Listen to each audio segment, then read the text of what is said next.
Olá, irmão e irmã, graça e paz da parte de Jesus, o nosso Senhor. Alegria ter você aqui mais uma vez para mais um episódio do Conheça Sua Bíblia. A gente tem conversado sobre o livro do profeta Miqueias e hoje a gente chega ao capítulo de número 4.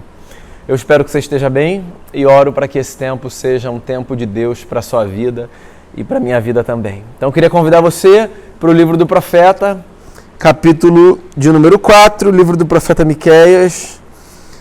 Capítulo 4, até agora, seguramente, o capítulo mais esperançoso que você vai encontrar no livro do profeta Miqueias. Diz assim o texto: Nos últimos dias acontecerá que o monte do templo do Senhor será estabelecido como principal entre os montes, e se elevará acima das colinas, e os povos a ele acorrerão. Muitas nações virão, dizendo: venham, subamos ao monte do Senhor, ao templo do Deus de Jacó. Ele nos ensinará os seus caminhos para que andemos nas suas veredas. Pois a lei virá de Sião, a palavra do Senhor de Jerusalém. Ele julgará entre muitos povos e resolverá contendas entre nações poderosas e distantes. Das suas espadas farão arados e das suas lanças foices. Nenhuma nação erguerá a espada contra outra, e não aprenderão mais a guerra. Todo homem poderá sentar-se debaixo da sua videira e debaixo da sua figueira, e ninguém o incomodará, pois assim falou o Senhor dos Exércitos. Pois todas as nações andam, cada uma em nome dos seus deuses, mas nós andaremos em nome do Senhor, o nosso Deus, para todo sempre. Naquele dia, declara o Senhor, ajuntarei os que tropeçam e reunirei os dispersos, aqueles a quem afligir. Farei dos que tropeçam um remanescente, dos dispersos uma nação forte. O Senhor reinará sobre eles no monte Sião, daquele dia em diante e para sempre. Quanto a você, ó torre do rebanho, ó fortaleza da cidade de Sião, o antigo domínio lhe será restaurado, a realeza voltará para a cidade de Jerusalém. Agora, por que gritar tão alto? Você não tem rei? Seu conselheiro morreu para que a dor lhe seja tão forte como a de uma mulher em trabalho de parto? Contorça-se em agonia, ó povo da cidade de Sião, como a mulher em trabalho de parto, porque agora terá que deixar os seus muros para habitar em campo aberto. Você irá para a Babilônia e lá será libertada. Lá o Senhor a resgatará da mão dos seus inimigos. Mas agora muitas nações estão reunidas contra você. Elas dizem que Sião seja profanada e que isso aconteça diante dos nossos olhos. Mas elas não conhecem os pensamentos do Senhor, não compreendem o plano daquele que as ajunta como feixes para a eira. Levante-se e debulhe, ó cidade de Sião, pois eu darei a você chifres de ferro e cascos de bronze para despedaçar muitas nações. Você consagrará ao Senhor, ao soberano de toda a terra, os ganhos ilícitos e a riqueza delas. Muito bem. Esse é o capítulo 4 do livro do profeta Miqueias. Um capítulo que, como eu disse, até aqui é o capítulo mais recheado de esperança que a gente encontra. A gente tem uma dinâmica interessante no capítulo 4, acho que vale a pena passar por isso logo de cara. O texto do capítulo 4 começa falando de uma esperança que tem a ver com o futuro que virá e termina falando sobre a angústia de um presente que está. Veja bem, capítulo 1, 2 e 3, o que a gente tem são denúncias contra as injustiças de Jerusalém e de Samaria. Há denúncias contra os dois reinos. Há uma voz de protesto do profeta contra a prostituição do serviço sacerdotal, contra os sacerdotes que fazem uma coisa quando recebem dinheiro no bolso e fazem outra quando não recebem. Há uma denúncia contra os pecados ocultos de Jerusalém e de Samaria. Há uma série de incitações pelo profeta como palavras de repreensão e convocações ao arrependimento por parte dos líderes e por parte do povo como um todo. É o tom dos 3 primeiros capítulos. Aqui no capítulo 4, a gente tem uma antecipação em visão de um futuro, que aqui o profeta chama de um futuro que está alocado nos últimos dias, num tempo que está para vir, numa espécie de expectativa escatológica, sabe? Um tempo que não agora vai acontecer o seguinte, é isso que ele está falando aqui. E aí, do verso 1 até o verso 8, basicamente, o que a gente tem é uma descrição de como será esse tempo de glória. E a partir do verso 9, o que a gente tem é uma constatação de como será o juízo. É como se o profeta tivesse feito uma escolha na edição desse capítulo, que é de dizer o seguinte para o povo: lá na frente Deus vai mostrar a transformação desse cenário que hoje está posto. Mas hoje vocês sofrerão por causa dos pecados do povo. Então, eu disse isso aqui em algum dos nossos encontros, ou mais de um, e tenho falado aqui insistentemente. O tom duro dos profetas não tira de cena a necessidade de se falar da esperança futura. Porque se o tom duro chacoalha a gente, a esperança futura acalenta o coração que foi chacoalhado, para que a gente se dê conta de que as palavras de repreensão de Deus em relação à nossa vida não são palavras para nos destruir, mas para nos refazer.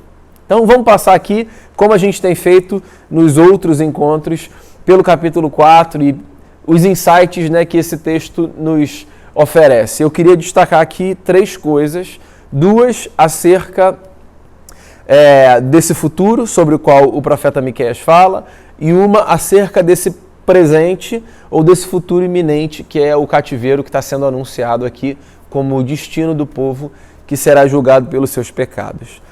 Primeiro insight que eu tiro aqui desse capítulo 4, enquanto uma expectativa futura que injeta esperança no coração do povo, é a lembrança que o texto traz para a gente de que Deus fará do seu templo em Jerusalém um objeto de desejo para as nações do mundo. Aqui a gente tem uma espécie de reedição de uma oração que foi feita na consagração do templo, o Templo de Salomão, que é a oração para que as nações, quando vissem aquilo e ouvissem daquele Deus, fossem lá para adorar o Templo de Jerusalém como um lugar de esperança para todos os povos. Então, aqui, o profeta faz uma reedição daquela oração lá, da inauguração do templo. E ele diz que nesse futuro, nesses últimos dias, o que Deus faria depois da restauração do seu povo seria transformar o lugar da sua morada num objeto de desejo para todas as nações. Então, quando eu falo do templo enquanto objeto de desejo, não é do templo enquanto esse prédio, essa representação material, sabe, de um luxo, de uma ostentação que faz com que os outros a cobicem. Não. O templo enquanto representação da morada de Deus. É como se o profeta estivesse dizendo assim: num dia todo mundo vai querer olhar para onde Deus mora e todo mundo vai querer estar onde Deus está, porque a presença de Deus será discernida com tal sensibilidade que as pessoas do mundo todo desejarão esta presença para si e estar onde essa presença se manifesta. Então essa é uma fala tanto de esperança em relação ao futuro, como é também uma fala norteadora para o tipo de missão que a gente pode desenvolver na Terra, tendo isso como uma espécie de norte. Então, por exemplo, eu pastorei uma comunidade local, certo? Se eu tomar isso como um norte para a construção das minhas pautas pastorais, pastorear no recreio e a partir do recreio de tal forma que quando as pessoas se lembrarem da pastoralidade que se faz nesse lugar e da vivência comunitária que se constrói nesse lugar, elas desejem essa experiência, entende? E você pode pensar aí do seu próprio lugar, como um cristão, como uma cristã, viver a sua espiritualidade de tal forma que a sua espiritualidade seja um anúncio de um tipo de vida ou de um tipo de experiência que as pessoas vão desejar ter, porque elas verão nesse lugar que é o seu corpo, a sua vida, a sua existência, que é o lugar onde Deus mora, esse templo vivo de Deus que nós somos, as pessoas verão de perto e de longe quão benéfico é a gente viver a partir dessa consciência de que Deus mora na gente e de que essa presença divina faz toda a diferença.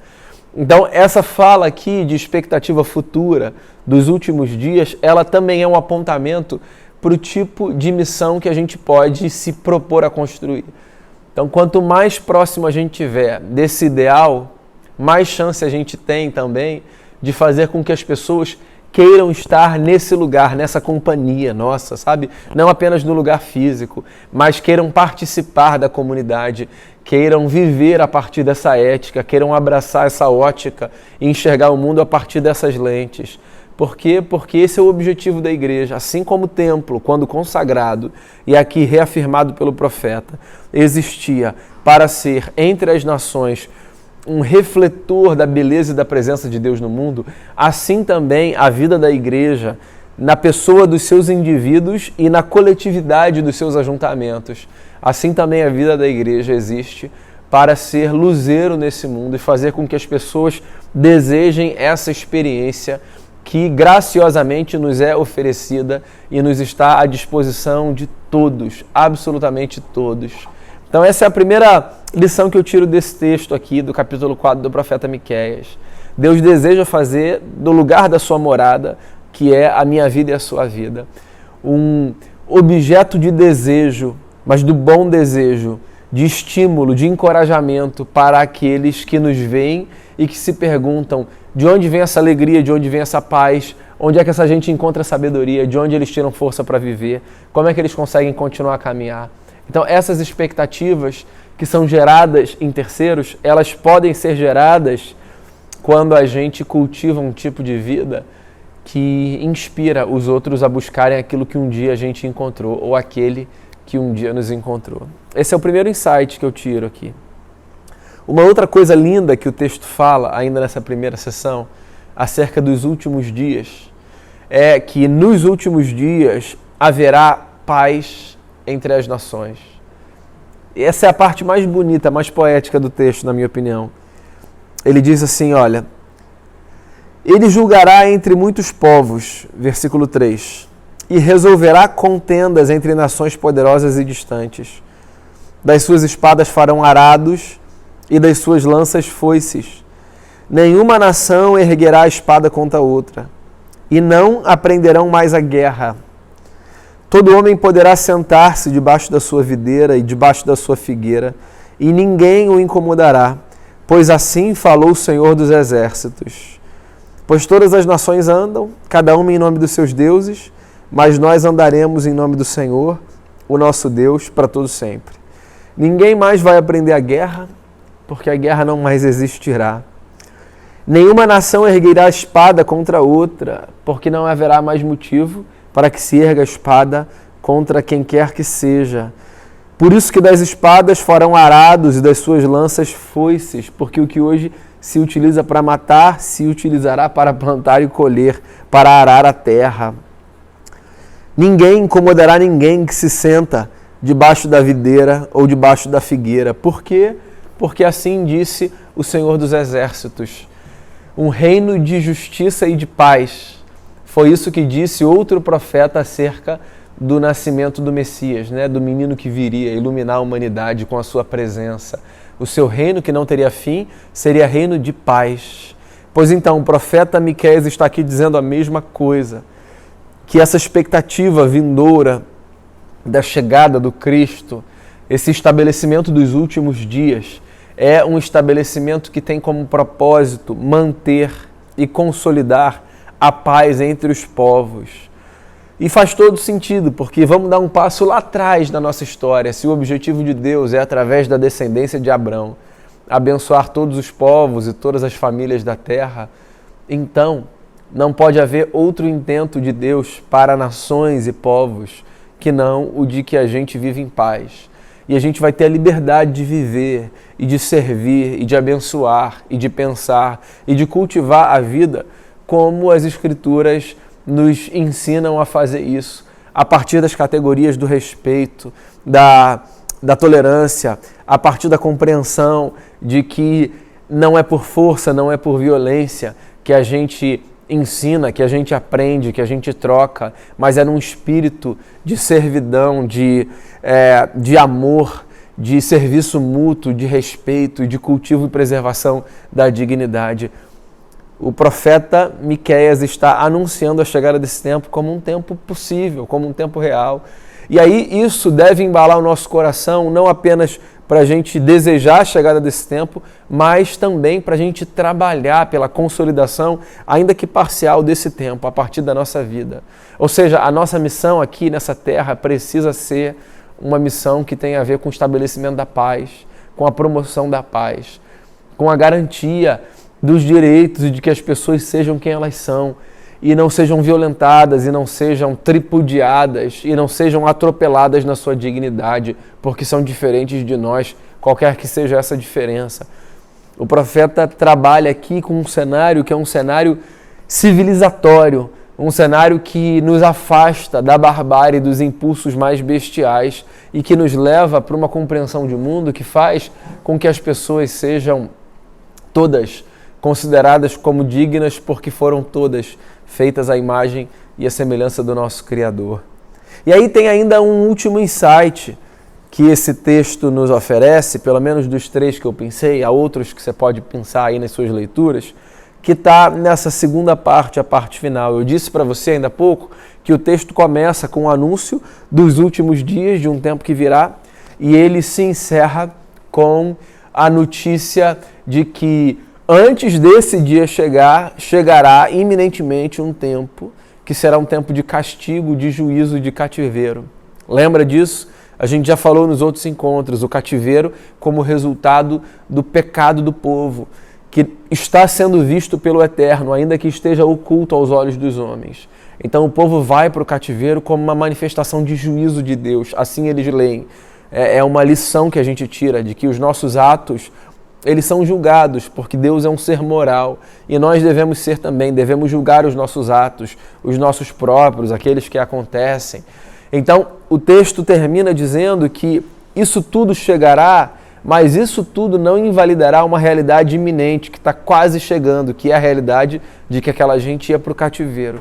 E aquela gente ia sofrer no cativeiro, porque o cativeiro é o lugar do sofrimento.